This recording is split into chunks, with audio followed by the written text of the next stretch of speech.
You know what sucks is that I think YouTube, it like shows you that you're live, but also you've been live for a while. And so that's why I give you like a little visual to make it seem like I'm waiting for it to go live. Anyways, I'm Barrett Brooks. This is Alexis Teichmiller. It is Monday, June 15th, and this is episode 54 of The Future Belongs to Creators. If you're listening to this on audio, it means you're a week behind because you listen on audio. So one of these days you should tune into the live show because that's where the action is. I'm joined by Alexis today because Nathan is on vacation, rightfully so. He's got today and tomorrow off, so he'll be back on Friday for Casual Q&A Friday. But in the meantime, it's just a huge pleasure, huge honor to have Alexis back. Alexis, how are you doing? Red, yellow, green. Thank you for that glorious intro, my friend. I love the energy. This is going to be a good episode for sure. I'm feeling pretty green today. I have a Nice. latte in hand, and I'm excited about this topic of meaningful work. A latte of what? This is you got me. It's a cinnamon latte, and it's a latte of caffeine. Nice. Well, I Mhm. have a little A of caffeine over here, but it is oat milk and caffeine, Support that. aka coffee. I am green. It's a good day. Excited to start the week. It's the first week in a while where I have some actual time on my calendar that's not occupied. So I'm excited about that. We've been hiring for a role that's going to be reporting up to me, a data analytics role, and my portion of that work is done for the moment, which is exciting. Had a good weekend, very restful. I've been taking true breaks on weekends, even though that goes against my nature. So that's been leading to me feeling more rested on Mondays, which is the point. That is the point. Today on the show, we are going to talk about meaningful work. And I think if there's a through line of my entire career, it would be this question of what makes work meaningful. Mhm. Why that has been such a driving question for me, I'm not exactly sure, but I do know a lot of the influences that have factored into that. And I've kind of landed on what I'm calling an 8-part framework or 8 contributors to meaningful work that I thought we could use as kind of our outline for the day.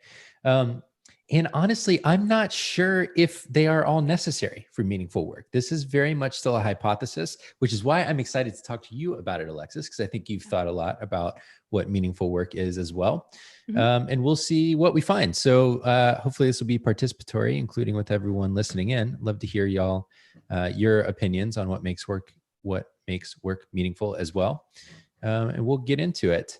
But before we do, Alexis, you highlighted a really fascinating statistical reality that Mhm. is a connection between meaningful work and mental health. So I thought we could start there and just kind of highlight, does this even matter? Yeah. And if so, why? Yeah. So over the last couple of years, on a personal note, I have really struggled with depression and anxiety, and I wanted to understand the why behind it. And I didn't always feel like that whenever you're in a season of depression. It doesn't feel like you want to read about it. You certainly don't want to do any research about it. You're so focused on your feelings and trying to overcome it and trying to honestly just make it through the day. And some days, but I finally got to this really healthy place for myself where I wanted to start researching depression and the causes of it. And the root of that was around antidepressants. What did antidepressants work and things like that? So I picked up a book called Lost Connections, and I highly recommend it, even if you are someone that doesn't struggle with depression. Maybe you struggle with anxiety. This book covers both, but it's called Lost Connections: Uncovering the Real Causes of Depression and the Unexpected Solutions. And one of the big pieces of Johann Hari's framework is the disconnection from meaningful work. There's 9 different disconnections, and one of them is meaningful work. And he goes into all these statistics, and this is a book heavily backed by data and science with this beautiful narrative of his own story through it. But it was this study that Gallup did a poll in 2011 to 2012, and they followed millions of people over 142 countries and focused on work and if people were finding meaning from their work. And what they found was only 13 people, sorry, 13 that I can't even talk. I'm so excited. 13% of the millions of people that they tracked found that they were actively engaged and happy at work. So only 13% of millions of people that they were tracking. And then 63% were not engaged and 24% were actively disengaged. And when he goes farther into this research, he found that even if 2 people were at the same status, same job, same pay, but one person felt as if they had a lack of control over their work or lack of meaning from their work, they were a higher risk for depression and severe anxiety. And he did all these different studies, and it was really interesting. And I can even think back to seasons of my life that were more difficult, or just felt strenuous or tension. And I can point back to feeling disconnected with work. Mm-hmm. So, Mm-hmm. yeah. Yeah. And like it or not, I mean, work is a huge part of our lives, right? I mean, we spend as many hours at work as we do doing pretty much anything else. Often more hours than we even spend with our families, we spend at work. And so it's a massive contributor to just our life overall. I know for me, some of the times when I've felt most depressed or anxious have also been connected to work. The 2 times I can specifically think of are first, when I got about 6 months into my job as a management consultant, starting my career. And like the whole pitch around management consulting was this glorious lifestyle of traveling every week to your client and, racking up airline miles and wearing nice suits and solving important problems for the most prestigious businesses in the world. And several things. One, I found myself not traveling. I was on an in-town client, which makes sense if you think about it from a cost standpoint. It makes more sense for you to be in town if you can. 2, I was in a kind of on a project that was tangential to my core focus. And so it wasn't the focus area I was supposed to be in. 3, it was at a prestigious company that did not feel prestigious whatsoever. It felt quite miserable in their office. And 4, it just was not what I was hoping it was going to be. And I realized that there was this misalignment between what I find meaningful or like what my beliefs are, which is one of the things that we'll talk about, and what I was doing at work every day. And that was a bad place to be for several months there. It was quite difficult for me. And I know that for hearing a lot of creator stories over time, a lot of people before they become a creator find themselves in this place. And becoming a creator is a way of taking that control back. It's kind of like this act of saying, okay, well, if that's what's true, then I better do something about this. And where else could I have more control than being my own boss, right? The second time that I felt it was at my last job at Fizzle. And there were a lot of things contributing to it. But I think the biggest thing was I felt like we were on to something. We were an education company for creators. We were producing all of our own in-house courses. We built the platform that we operated. I mean, it was like a really high potential kind of environment where we had control over everything and we had all of our own proprietary technology and teaching. And it just felt like we weren't serving, like we really weren't focused on our customers. We were overly focused on ourselves and the lifestyle we wanted and what was interesting to us, which sometimes is good. But I felt like we could have a lot more focus on the customer. And my lack of ability to change that, because I wasn't a founder of that company, I wasn't really even an executive because it was a small team. It was the one time I have absolutely nothing against mantras. I think mantras can be really healthy ways of reprogramming our brain to think new thoughts about ourselves or about the world. Never in my life have I needed mantras. Which is not saying like I'm better than people who need mantras, just I never had needed them. But in that time of my life, I mean, I spent probably an hour or two every morning journaling and saying mantras to myself, reaffirming that like, I am a good person. Mhm. I am talented. I believe that business can be a force for good in the world. Like all of these different things, just to reassert to myself what I believed was true and not fall into this like deep pit of, oh my God, am I ever Mhm. going to get out of this? Because sometimes so much time goes by that you do lose sight of that. You do lose sight of those mantras, that inner voice, that intuition that's building up in you. That's like your gut being like, this doesn't align. Right. You're out of alignment. And then sometimes when you just go so far down the path of being out of alignment with meaningful work, it's really difficult to look back, one, see how you got there, and two, like, where do I actually go from here? Now that Mm-hmm. I've become aware of it, now I need to put this awareness into action. And that can be really scary, that step of recognizing I am out of alignment with meaningful work. Now, what am I going to do about it? Because there is a piece of that that can be of privilege, of Right. deciding to quit your job and decide, like, that's not something that everyone can do. Right. And so you also have to think through that as well. Yeah, totally. It's one reason why I love Sean McCabe's book Overlap, is it Mm-hmm. kind of talks about that Yeah. challenge of needing to take care of yourself and your family, which is one of the elements we'll get into, but also um, needing to take care of yourself, needing to Mm-hmm. find something to do with your time every day that you can sustain. Yeah. Okay, so I want to get into it because I bet a lot of these things will reveal some other stories. And for anyone listening in that's used to the 30-minute format that we've been on doing daily for a lot of the time that we've been doing the show, now that we've gone to twice a week, we're kind of freeing ourselves up to go longer. So you can expect somewhere between 30 minutes and an hour. And really, we're just going to go as long as it takes to cover a topic, and then we'll cut it off. So we're not aiming for a time, we're aiming for complete coverage of a topic and then go from there. So just an FYI, if you're a longtime listener. Okay, I want to get into the first one. So the first thing that I think contributes to meaningful work is that you have to be solving an important problem or solving an unimportant problem in an important way. So I want to explain this a little bit. And then what my hope is, Alexis, is that you'll either challenge or kind of get into these points from personal experience as well with me. Yeah. So My this, middle name. that's right. That's right. Alexis Challenger Teichmiller. Exactly. Okay, so solving an important problem. I think about important problems as kind of society level problems. This is how Mm-hmm. I define them. It's like battling racism or solving climate change, sending people to Mars so that we're a multiplanetary species.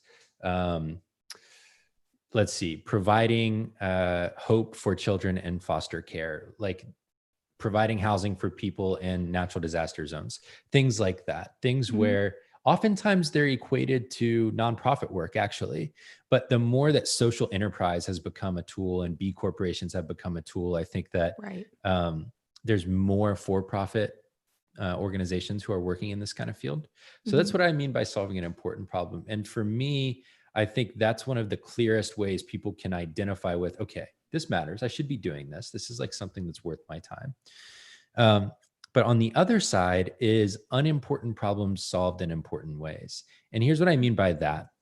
I would put ConvertKit in this category. Email marketing is a solved problem. ConvertKit does not need to exist for people to be able to send emails.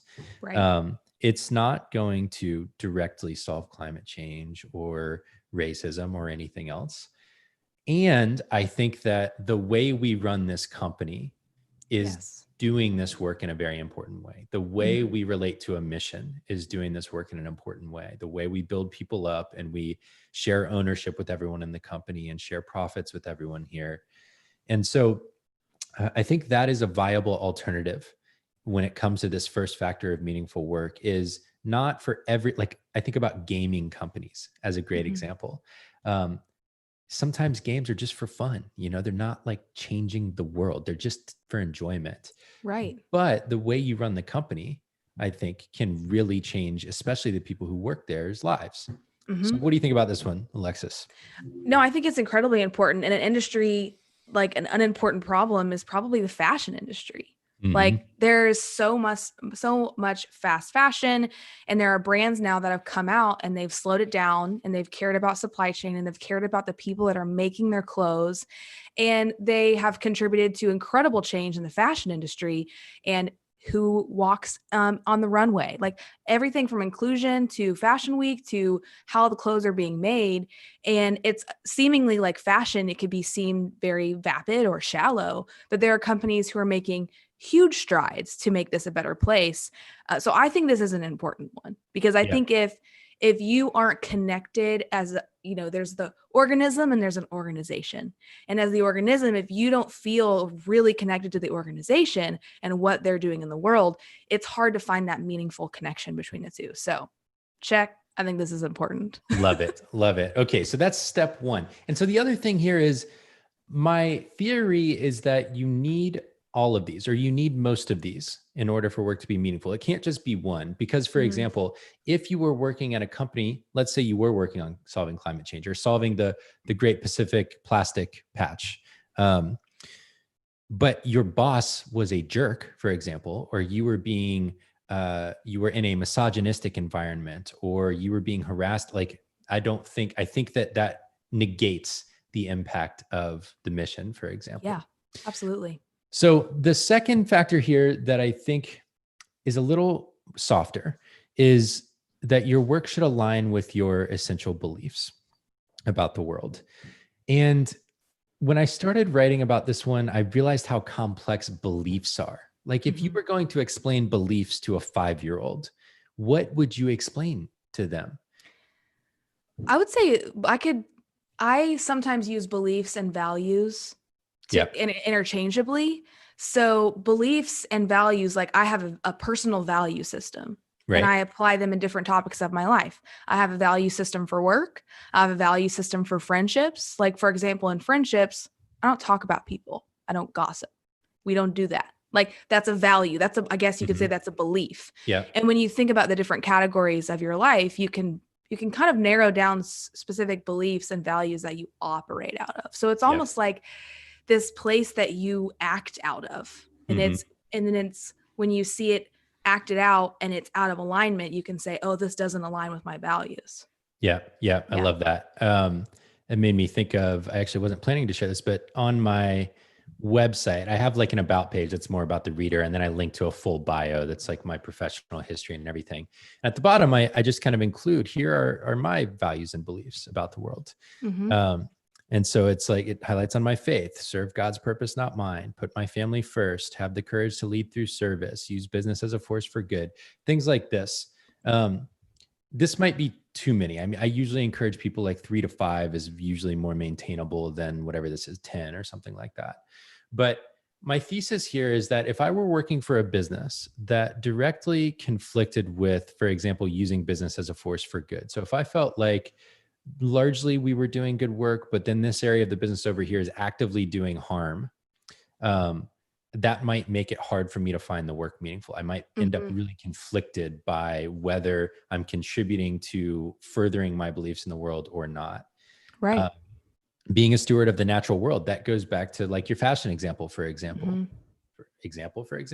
That goes back to your fashion example, where I think if I were working for a fashion company and the approach was fast fashion, that might really be hard for me to feel like I could keep showing up there in a really good way. Right. So that's my thesis here: is the hard part is you have to know what you believe, Right. and that takes time. Yeah. I actually was talking with a friend and a client earlier this week about establishing values. And she said, I have never sat down and thought about my value system ever. And not that not that that was a conversation about shame or judgment. It was more of like, wow, I didn't realize that there are these values that I already operate from. And then she had certain values, but lacked values that fostered creativity or fostered relationship. And so we were thinking through some of her value systems. And I think, like, for example, if I was working at a company where they were acting out of my value alignment, it would be very difficult to want to Hmm. continue to work there, or at least try to have a conversation about it. Like if a conversation is welcome at your workplace, then definitely try to use your voice and advocate for that value system as well. Yeah, totally.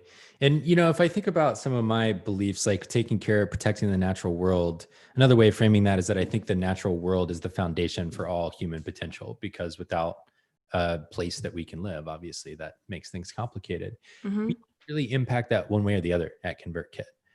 You might argue that there are some people that use our platform that promote sustainable practices, Hmm. or you might say by being remote, maybe we pollute less than other companies or some things like that, but it's not a core part of what we do. So Right. one of my things about your work aligning with your beliefs is I think it's actually that your work can't conflict with your beliefs. I don't Right. know that it has to be actively promoting all of them. Yeah, I agree. Definitely not aligning with everything, Right. because as a person of faith, I would never walk into a workplace and expect everyone to have the same faith or belief system as me.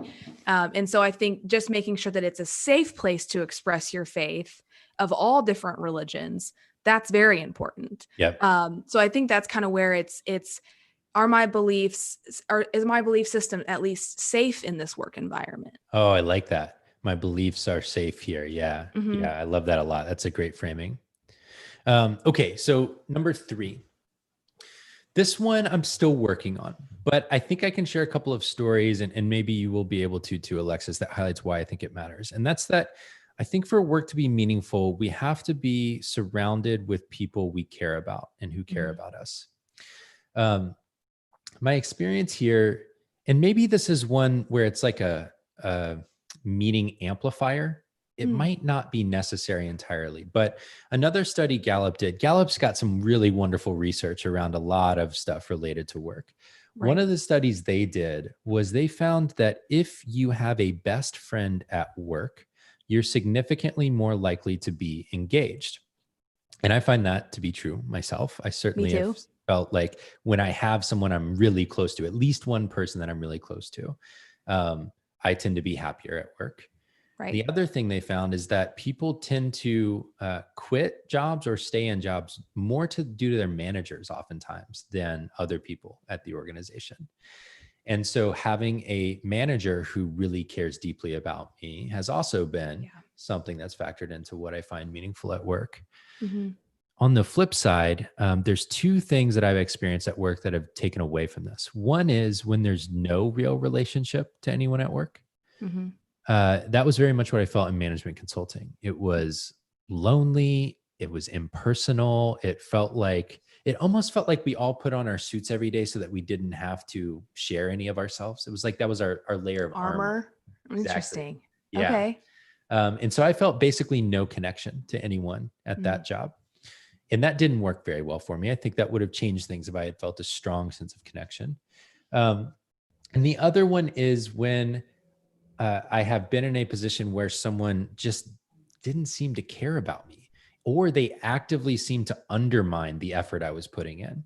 Hmm. Um, and oh God, that is so demoralizing. If when you're really putting in work and then Yeah. someone comes behind you, and one experience I had, for example, was someone took my work, like took a project I had started on and they took it on. Hmm. It's like, okay, I mean, I guess that's fine. Not really though, Is it though? especially after it happens a couple of times. It's like, okay, Yeah. well, I mean, I guess I'll just go do something else. I Hmm. mean, that was everything I was working on. Yeah. So those have been 2 of my experiences. I don't know if you have any here. Yeah. I would say, some of my best friends are at ConvertKit and, they were at my wedding. Like Mhm, I feel like everywhere I go, and this might be a personal value of mine, is I'm always trying to seek out deeper connections with people. mhm. And I have been in environments where people were not open to that. And it was very difficult to collaborate and create together. And another thing about being in, surrounding yourself with people that we care about, really what this is about to me is trust and advocacy. Mm, Because if I can't be around people who at least want to hear my voice, at least want to, build trust with me so that we can have open lines of feedback and ideas. And if we disagree on something, there's that trust and that advocacy there that at least sets the foundation. You don't have to be right. my best friend, but we have this mutual respect for each other where at least the open line of communication is there. And I think Mhm. that's a really important piece of this, is the care that you have for people that you work with. It goes beyond just caring. It's that care acted out Yeah. as trust and advocacy. So I think that's almost like the byproduct of caring. Mm. And then I could say the only opposite side of surrounding yourself with people that you care about is sometimes when you get so close and so familial with people, it does become difficult to give that feedback and to, because you don't want to hurt anyone's feelings. You're worried about the friendship at work. And so just making sure that there are, I'm a huge boundary gal, like big on boundaries. So just making sure that there are boundaries there too, where you're Yeah. still protecting the integrity of the work without compromising, the thrivingness of the friendship. Yeah, I love that. So there are two other pieces in this framework that I almost wonder if they are subsets Mm, of this working with people you care about. And so I'm gonna highlight both of them, and then maybe we can talk through them. yeah. So the first thing is communicating transparently. And one of my readers, I started outlining this framework in an email sequence to everyone who joins my email list. And one of my readers responded and he was like, I'm really excited about this. I don't know Mm, about that last one though, about communicating transparently. Does that really matter? And mm, so I want to come back to that because I think it highlights something that you just said, which is, are you actually being real with people? right. And I think it's a significantly different experience of work when people are being real with one another and being Hmm. fully transparent. So that's the first one that I think relates to working with people that care about you and that you care about. The second one is I almost wrote down trust and autonomy. I almost wrote that down. Actually, I did write it down. That's what was there first. And Okay. then I said, well, what is that about really? Like, why trust and autonomy? Hmm. And here's what I realized. Well, at least in my life, anyways, failure has been led to my biggest points of growth in my life, in my career. Hmm. It's like successes are great, but those are usually based on past failures. It's because Hmm. I learned something that I am then eventually able to succeed. And learning usually comes from failure, big and small for me. And so I think trust and autonomy are actually about having the freedom to fail at work. Yes.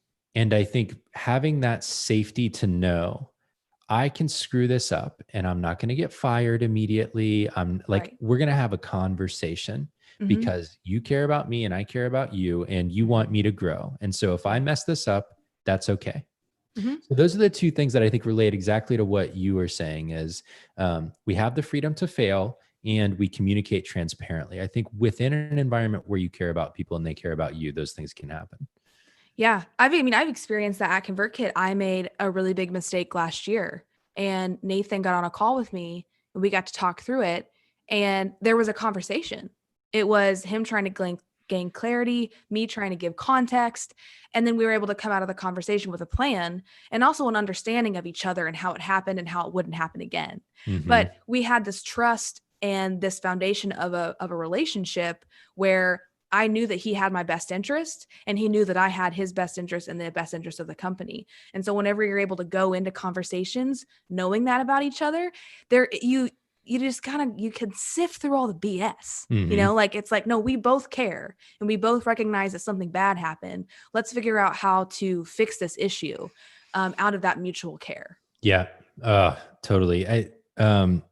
Our response to feedback, whether it's from the natural environment, like Hmm. we hammer our finger, or it's from an interpersonal conversation, it's raw, it's emotional Yeah. in both cases. But I think it's even different triggers. It's those like higher level triggers when Hmm. it's interpersonal.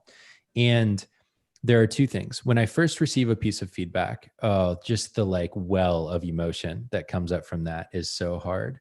Yeah. But the second thing is, if I can get into a conversation where I feel safe to say, I screwed up, and where the other person can honestly say, yes, you screwed up, and Yeah. here's why, and Hmm. I forgive you, the relief and the release that comes from the two-sided acknowledgement of that is Hmm. incredible. But like you said, if I don't feel like they care about me, I don't want their feedback because Yes. now it's unsafe. Yes. Yeah. A safe environment to give and receive feedback also comes down to like that trust and that respect. Hmm. If if I feel like someone's giving me feedback, but they lack integrity, or I'm seeing them continually act out of alignment with my values and even their own values, it's difficult for me to take that advice on and try to change anything about my life whenever. But something that I've learned when it comes to feedback, and that contributes to meaningful work, is separating feelings from feedback. Mm-hmm. And even though I might feel a certain way about whoever is giving me the feedback or how they delivered it or their tone, there still is maybe some truth or something to be learned from the feedback itself. And Mm-hmm. so this is a practice I've been trying to do the last 6 or 7 months to really, like, I want to grow, but I can't limit my growth just because I didn't like how it was communicated to me, Mm-hmm. or just because I didn't like who communicated it to me. I still have the desire to grow. And so that's my responsibility. And I keep coming back to that as a person, is like, this is my responsibility. It's my responsibility to take that in, figure out where to put it, and then hopefully learn from it. But I can't put it back on that person and say, well, you might be right, but I didn't like your delivery. Yeah. It's like, you've got to take it in stride as well. Yeah, totally. And I think, and so maybe all of these kind of three elements go together a little bit. You've got to Mhm. have the personal care for there to be a productive environment to communicate transparently. But when there's care, transparent communication is essential both ways, Yeah. positive, negative, just open communication. I think it also reinforces the trust that exists. Hmm. Because, like, for example, we have a standardized salary system here at ConvertKit. And I think there's great value in it just being published. Like, if you want to know what someone at whatever level makes in another role, you can go look at it. Now, we don't say exactly what level every person in the organization is. Maybe we will someday, but today we don't. But Hmm. generally speaking, you know the range of salaries at ConvertKit. Yeah. I think there's value to that transparency in the organization because it defines the realm of possibility for everyone. It helps if you Yes. have that nagging question of like, am I being taken advantage of, for example, you can somewhat answer that question with available information that's already out there. Hmm. And if that's combined with these abilities, the ability to have these conversations directly, I think it adds meaning to work, in my Hmm. opinion. And then on the freedom to fail side, I think that's really about, to me, that's just the key to growth. If you Right. let people fail, now I don't think you tolerate the same failures over and over and over, then you have a performance problem, obviously. Right. Right. And that's real, but letting people fail, like just giving them enough room to go out and find some things out and learn some things for themselves is Hmm. huge. Hmm. Okay. So I mean, let's see. there. That's Oh, 3 go and ahead. 4. No, go. I was just going to say, there's even been circumstances or situations where I've moved forward on something, and you let me, and then you come back and you'll say, okay, loved this. Here's some things that I would have improved on. Or if I did something, because something that I've learned the most, especially as a woman in business, is I'll ask questions in hopes to get affirmation, in Mm, hopes of, will you just tell, am I headed in the right direction? It's that insecurity at work. And mhm. that's something I've always worked through, and something that the leadership at ConvertKit has done really well is when I ask a question, hey, what do you guys think about this? Should we do here? That question is then in turn asked back to me. Okay, I love that question, Alexis. What do you think? Mhm, mhm. And it's not done out of any sort of ulterior motive. It's just this, hey, I actually want to know what you think. It seems to be important to you. So I'd love for you to first tell me what you think. And I think that also reinforces that freedom to fail in the way of using your voice too. Of like, Right. I'm bringing something up. I don't know if it's important. I'd love to have a conversation about it. And for that to be reinforced is also great. It's not always like the action of being acted out and doing something and then failing at it. It can also be in communication style as well, Mhm. and learning how to properly do that too. Yeah, totally. And I think part of the goal there is just to reinforce the fact that you're perfectly capable, Yeah. giving you the chance to work some ideas out loud instead of looking for someone else to give you theirs. Hmm. Because I think a lot of people, especially men in business, will just steamroll people. And I've certainly done that in my career at times. Um, and that can lead to others feeling like there's no room for their own ideas. There's no room for them to step up and share what they think should happen next.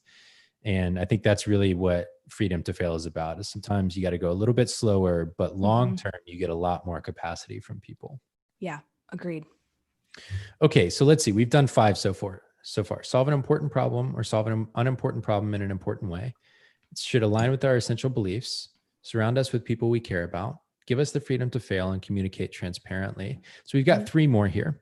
The next one is kind of a practical one. It's almost like a counterbalancing factor to the other ones, which is that I think you have to have a base level of financial security in order for work to be meaningful. I think, and here's why I think that. I think there's some element of meaningful work that has to have longevity. There has to be the ability to sustain it in order for it to be truly meaningful, or else it's just an idea. And ideas can be important to you, but for work to be meaningful, I think over time there has to be impact and a commitment to it. And without financial security, and we see this across every economy, and just repeatedly, I think this has revealed the degree of importance that there is with it. With financial security, you can keep doing the work. Without it, you will wake up every day trying to figure out where the next dollar is coming from. Right. And I know this personally because when I was running my first business, I remember the day I gave my mother her credit card back. I had quit my job as a management consultant, and I had just had this leftover credit card from college that was like, in case of emergency, you can use this. Please do not screw me over as your mother. And it always felt like this kind of security blanket. And there was one day I woke up and I realized, okay, I don't want this anymore. I don't want to feel like I have a security blanket that's not my own, because my mom's going to earn her own way in the world too. She's not like some rich person with a bunch of money that can just afford for me to do whatever I want. And I handed it back to her. And I remember the feeling I had of, number one, being in control of my life. Number two, knowing that I was truly on my own now and I needed to find my way. Well, for the first year and a half of my business, I think I had some money saved up from my consulting job. My girlfriend at the time, who's now my wife, was making, I don't know, 35 grand a year at her entry level public relations job. And I was making nothing from my business. And we were living together in an apartment in Brookhaven, Georgia, like one of these post-college apartments, not very much square feet, old, carpeted. Carpet's it's not nasty, but it's definitely not nice. It's borderline, and you've got some like garage sale kind of furniture, hodgepodge. Yep. Exactly. Been there. And I mean, we were working for what we could get. And when I showed up to work, I can just remember thinking, I've got to find a way to make money. And when this played itself out the most was when it was actually at the most inopportune time. I was growing my audience. I was running a business called Living for Monday. It was to try and help college students and young professionals find meaningful work through this. One half the curriculum was helping them develop self-awareness, define their beliefs, understand what they want from work. And then the second half was just like practical, tactical. How do you write a resume? How do you write a cover letter? How do you search for companies that align with your beliefs? That kind of thing. Well, I had written a series of articles that had started getting picked up on Hacker News, and then Lifehacker republished a couple of my things. And I was hitting a stride where I was getting like hundreds or thousands of email subscribers at a time. And I remember the second time Lifehacker published one of my articles and I had another big like 1,000 subscriber day. Something about that was like, oh my God, I got to hurry up and make money. Because I wouldn't make any money yet. I was just writing content to try and grow the audience so that I could make money later. And when I shifted from my job is to build my audience to my job is to make money, the audience building stopped because I kind of had time for one or the other. It was like I make a product or I keep writing. And so I stopped writing and I started making a product, and then my audience got stale, and then my audience stopped growing, and then I stopped publishing and I got out of the habit. And I think if I look back to one point in that journey, there's two, but this was the critical one of operating the business where I paused, and that screwed everything up from there. That I was doomed from there for that business not to make it. And it didn't make it. But the reason was that I needed money. We weren't like in poverty for sure. $35,000 a year is not nothing. And I would never say that. And it's not, you don't have any frills in life when that's what is going on. Right. There's no excess. Exactly. And you need that excess to be able to run a business. Yes. Yeah. Yes, Mm-hmm. exactly. And so I think that there's some amount of just kind of, we've talked about it on the show before as minimum viable income. There Mm-hmm. is some amount of minimum viable income that you have to get to and then probably get a little bit above. Data says it's $70,000 a year of income. That's what they kind of say is like, that's the barrier beyond which more money doesn't really make you happier and below which you're still kind of struggling for more money. Interesting. And so I would call that out. I don't know if it has to be that number, but something like that, I think has to be in place for work to continue to be meaningful over time. What do you think about that one? I think so, it kind of falls under that moneyness doesn't make you happy Yeah. situation. And I think that there is, this is such an interesting conversation because if you don't have money, you can't really make a whole lot of money because you Mm-hmm. have to have some sort of foundation to grow off of. Now, it is a position where you can say, I'm going to chase meaningful work and I'm going to chase my purpose. I don't care about money. That's also a privileged statement saying, Mm-hmm. I'm going to go after the meaningful work and the purpose without really, caring as much about the money that I'm able to make from it. Mm-hmm. So I do think there's this, your physiological needs. It's almost like allow for a base level of like physiological needs to be met. Yep. Yep. And so shelter, water, food.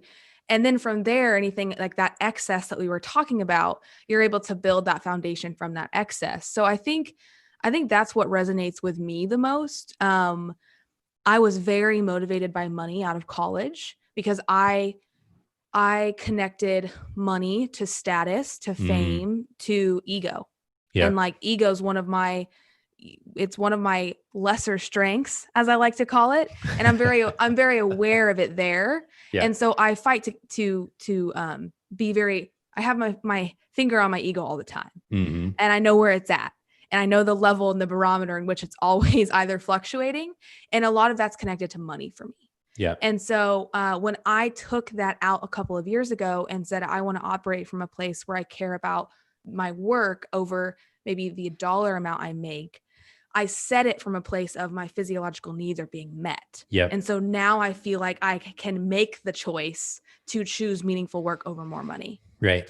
Right. Yeah. Yeah. I think that's spot on. That's very much what I was getting at here is you have to have those needs met or else you can't keep going. And there's Mm-hmm. a lot of different ways to have them met. Maybe you grew up wealthy and maybe you don't have to earn money. And that's one Mm-hmm. way.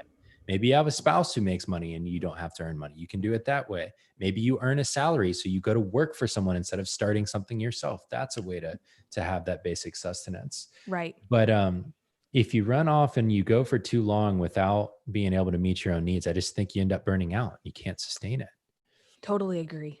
Totally agree. And then, when you're starting a business too, you have to get really honest about, am I doing this for the long haul or is this a passion project? Right. And I think that sometimes in the industry, there's a little bit of a negative view of passion projects of like, oh, it's just a hobby for you. Yeah. Well, no, it's still meaningful work, but it has a beginning, middle, and end. And I plan to not do it forever. Mm-hmm. Instead of, I want to create this sustainable business that I hope to run for the rest of my life. Yeah. Those are two very different narratives. And I think it is important to get clear on which one you're wanting to put money into. Yeah. Adam Grant, who's a researcher out of the University of Pennsylvania, the Wharton Business School up there, he authored a paper back a ways now, probably 15 years or something, about answering unanswered callings at work. And they did some research with people who didn't have their callings answered through their day job. Either they felt they had multiple callings and so they couldn't answer all of them through their day job, or Right. they had a calling that was very strong for them, but it just wasn't practical to earn money that way.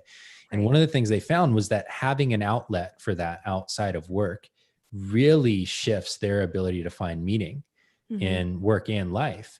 And so I think that kind of gets at this financial piece is sometimes your day job's just for the finances, but you limit it, you set those boundaries, and then you have those passion projects or the side hustles or the nonprofit board you sit on or whatever that gives you more of that sense of meaning. Yeah. And the caveat to that is making sure that day job and where you are getting that stable income is still a healthy work environment. Totally. And not in a place that is therefore taking away from any kind of creative energy that you might have to create Right. something on the side. So, it kind of Yeah. goes hand in hand. Like you've Yes. got to have a good, even if it's not your life's work, it is important, because if you're spending 40 hours a week in an environment that doesn't align with any of what we've talked about so far, Yeah. and then you try to go create from that place, it's really difficult to do it. Yeah. So I can see how those two things are definitely connected. Yeah. And I think the ultimate goal is pure alignment, right? Between what you Hmm. do all day and it being meaningful. And so Right. some of it is also just kind of steps towards that direction. Okay, there's two more. This next one I'm now questioning based on this conversation, which is good. The next one was that meaningful work pushes us to grow. And here's why I'm questioning it is I wonder if that's just a part of having the freedom to fail. There's a little bit of a new thing here, which is that we are seeking out the growth. So being Right. allowed to fail versus seeking out areas where we might fail. I Hmm. think about it in the like, you've seen these concentric circles of comfort zone, growth zone, Yeah. danger zone, or something like that. I think I published Hmm. an article about that a long time ago. And you want to kind of live in that growth zone. I mean, there are Hmm. times when you fluctuate in and out, but that growth zone is where failure is available to you.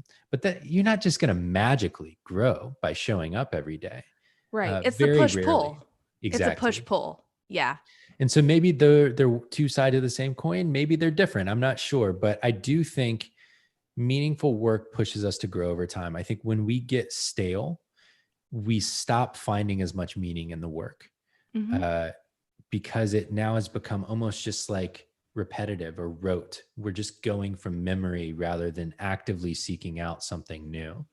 Yeah. And the word actively is really motivation. There Hmm. is something inside you that is motivating you to want to grow, because you either, the end goal is a promotion, a different role, bigger impact, serving in a bigger way to your customer base. Maybe it's getting into leadership. So I think it's that push to grow, but also that if you don't see a future where you are, there is no motivation to want to grow, Right. because it's like, well, I don't see the point. What's the Ooh, point? I like this. So it's almost like the freedom to fail is about the environment you're in, and the Right. desire to grow is about you. It's Yeah. about basically the Carol Dweck research on having this growth mindset that Hmm. failures are opportunities for growth, and you do have the capacity to keep growing over time. Yeah. Everything's internal or external. So the Yeah. freedom to fail is all about that external environment. And Hmm. then the push to grow is really that internal desire to want more in the, circumstances or environment that you're in. I like this. Okay, I re-endorse that one as an important factor to meaningful work. Great. Okay, last one. Um, let's see. The last one is about, ultimately, it's about equity. And the way I phrase it is that meaningful work environments treat people equity and give credit where credit is due. It's kind of marrying two things together, but I think that being celebrated for your work is part of being treated equitably. Mhm. And so that's why I pulled that out is getting credit for your work. Not that that needs to be your motivation, but I think a healthy environment celebrates people in that way. It really makes sure Yeah. that people are recognized. But equity or being treated equitably is about much more than just getting credit for your work. Hmm. It's about people of all genders being treated equitably. It's about people of different racial or ethnic backgrounds being treated equitably, of all faiths being treated equitably, of every category, that something about who you are is not holding you back because of someone else's prejudice or beliefs. Right. I think that's really what this is about, is being in a place where you're not going to be held artificially back because other people have not done the work to grow. Yeah. No, I really like this. And I think it's that the affirmation of the path you're on Mm, is, if you've been working somewhere for years and you're doing this work and you deeply care about it and you're internally motivated, but the environment is not affirming the purpose, it gets difficult to find that longevity, that sustainability. Because even if you're internally motivated, but externally, no one is, providing the resources that you need, mm, asking you and checking in and making sure, do you have everything that you need to do your job? how can we provide better resources, better training, better mentorship? Like as an organization, how can we help the organism get better? Mm-hmm. And I think that's kind of where that equitability comes in, is recognizing that everyone at the same company might need different resources in order for them to grow and in order for them to be successful. Yeah. And I think not enough organizations actually recognize that. It's Mm-hmm. blanket training, it's blanket statements, It's and equality, not right, equity. Yeah. right. Yeah. And I think it's even more pronounced when you see someone else getting what they need and Hmm. you're not getting what you need. I Yes. think that's what this is ultimately about, is that favoritism or the preferential treatment is toxic, in my Hmm. opinion. And it really takes away from the ability to keep showing up and finding work meaningful. Yeah. Cool kids clubs don't belong in business. Mm-hmm. And Mm-hmm. unfortunately they do. Yeah. And so that's where a lot of that privilege and a lot of that favoritism is born out of, Yeah. is all of the same structures of society that were in high school somehow have found their way into business. Yeah. And you see it come out. You see it in different organizations, or some of my friends that have had really difficult situations happen at work. And it's just because of those boxes that they've been put in upon arrival. And Mm-hmm. it's definitely not fair.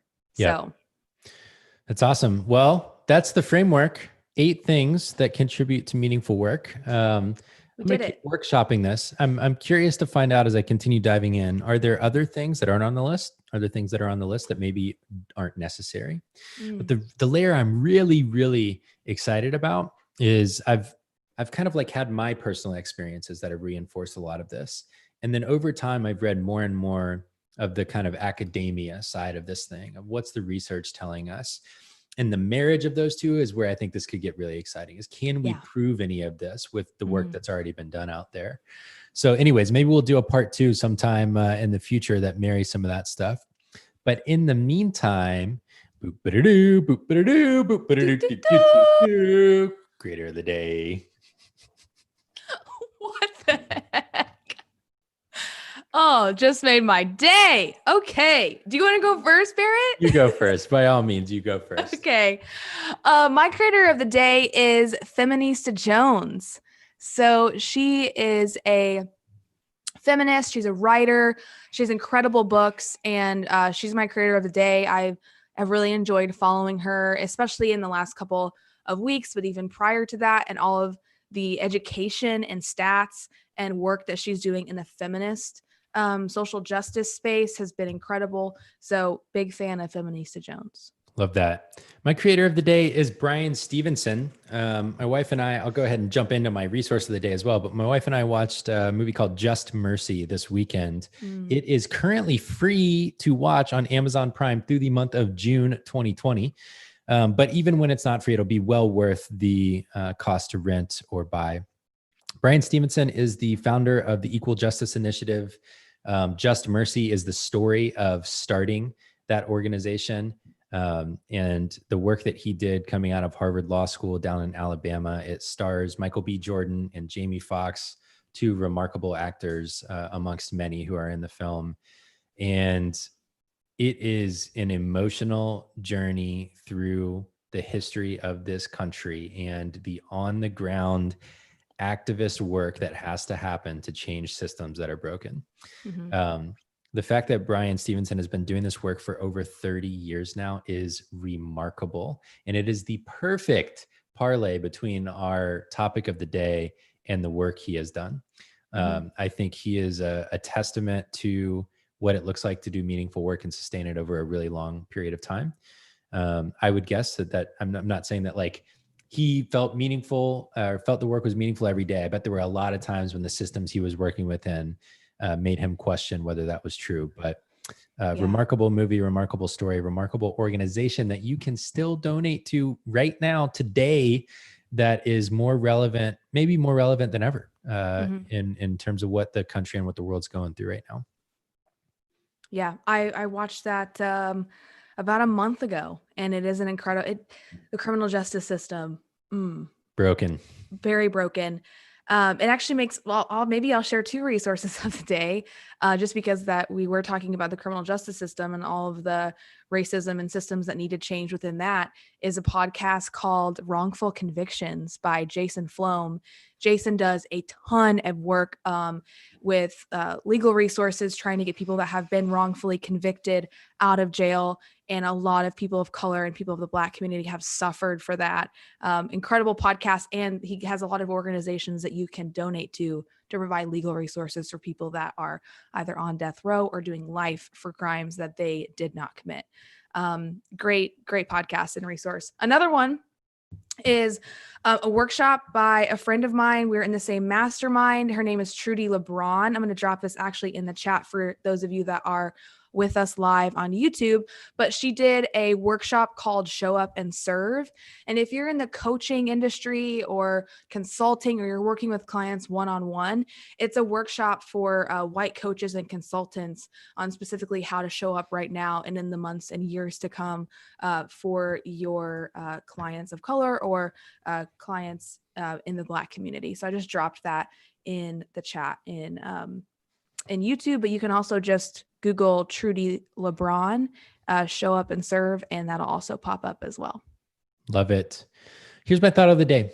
I think work environments and companies and history and everything else can kind of beat us down to the point where we end up questioning or even flat out not believing that work can be meaningful.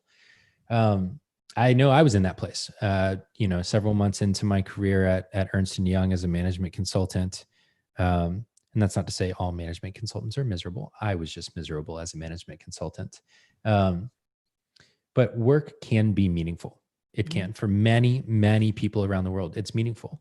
And it's not just entrepreneurs either. It's people who work within organizations or who work on behalf of other people and causes that they believe in. And I'm not sure if these 8 things are exactly what makes work meaningful, but I think they're contributors for sure. And so if you are in a place where you're questioning, I'm not sure. I don't know if I should place hope in this idea because what if it disappoints me? It might disappoint you, but also it might lead you to a place where work is an expression of what you believe in the world. Work aligns with who you are as a person. And I think that when we unlock people's potential in that way, we put them on a path that gives them meaning. I think that's where change comes from. And change ultimately is what we're in the business of as creators. That's what we do. So if you're just getting started or you're thinking about, should I keep going or anything else? My answer is yes, you should. And you should do it in a way that makes it meaningful for you. So that's the episode today, y'all. Thanks for joining, Alexis. Thank you for having me. Bye.